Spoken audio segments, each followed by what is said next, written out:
സ്കൂളുകളിൽ കുട്ടികൾക്ക് സെൽഫോൺ നിരോധിക്കണമെന്ന ആവശ്യവുമായി അമേരിക്കയിലെ 8 സംസ്ഥാനങ്ങൾ രംഗത്ത്.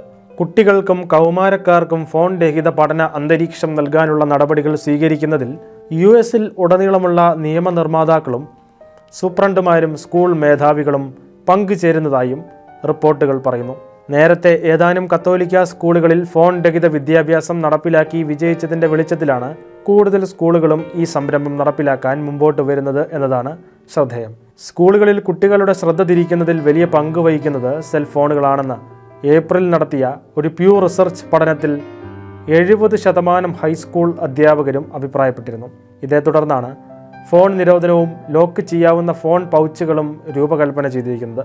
ഫോൺ രഹിത സ്കൂളുകളുടെ കടുത്ത വക്താവായ ജൊനാഥൻ ഹൈഡറ്റ് കുട്ടികളിലും കൗമാരക്കാരിലും സ്മാർട്ട് ഫോണുകൾ വരുത്തുന്ന ദോഷഫലങ്ങൾ വിശദീകരിച്ച് പുറത്തിറക്കിയ പുസ്തകത്തിന് വൻ സ്വീകാര്യതയാണ് ലഭിച്ചത്. കുട്ടികൾ കളിയിൽ അധിഷ്ഠിതമായ ബാല്യത്തിൽ നിന്ന് ഫോൺ അധിഷ്ഠിത ബാല്യത്തിലേക്ക് മാറിക്കൊണ്ടിരിക്കുകയാണെന്ന് അദ്ദേഹം പറയുന്നു. ഐഫോണും ഫ്രണ്ട് ഫേസിംഗ് ക്യാമറയും സോഷ്യൽ മീഡിയയും കുട്ടികൾക്കും കൗമാരക്കാർക്കും മാനസിക ആരോഗ്യ പ്രതിസന്ധി സൃഷ്ടിച്ചതായി അദ്ദേഹം കണ്ടെത്തി. ഫോൺ ഉപയോഗം ഒരു പെരുമാറ്റ പ്രശ്നം മാത്രമല്ലെന്ന് പല കത്തോലിക്ക അധ്യാപകരും സമ്മതിക്കുന്നു. നമ്മുടെ മുമ്പിലുള്ള ആളുകൾക്കും സമൂഹത്തിനു മുന്നിൽ സാന്നിധ്യമാകാനുള്ള നമ്മുടെ കഴിവിൽ ഇത് ആഴത്തിലുള്ളതും പ്രതികൂലവുമായ പ്രത്യാഘാതങ്ങൾ ഉണ്ടാക്കുന്നു. സഹപാഠികളെ പോലും ശ്രദ്ധിക്കാനോ മറ്റുള്ളവരുമായി കൂട്ടുകൂടാനോ കുട്ടികൾക്ക് കഴിയാതെ പോകുന്നു. ജീവനുള്ള ഒരു വ്യക്തിയേക്കാൾ ഒരു വെർച്വൽ ലോകത്തിലേക്കാണ് ഇത് പുതുതലമുറയെ നയിക്കുന്നതെന്നും സ്കൂൾ അധികൃതർ പറയുന്നു.